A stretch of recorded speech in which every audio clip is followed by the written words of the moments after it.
Hey guys, this is D&V Mobile Auto Repair. We need to get a brake job done on one of our vehicles.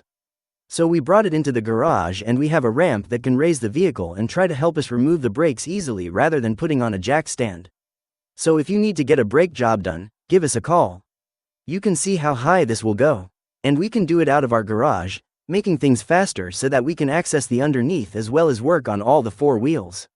So we mounted the car on the quick jack and we need to remove the rear drum so that we can get access to the brake pads inside.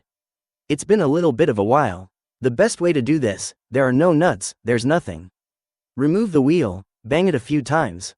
Make sure you don't hit the lug nuts, the bolts, otherwise you're going to be in a lot of trouble. Just around a few times and that should loosen it. And then after that, just take a crowbar or something and try to pry it open. You'll see it moving and basically you remove it. We've just replaced the inner brake shoe on this side and installed a brand new drum. You can clearly see the difference. The fresh drum has that clean, metallic finish, compared to the heavily rusted old one we pulled off. The removal process wasn't easy. The old components were badly corroded, which made disassembly more time-consuming than usual. Here's a look at the old drum.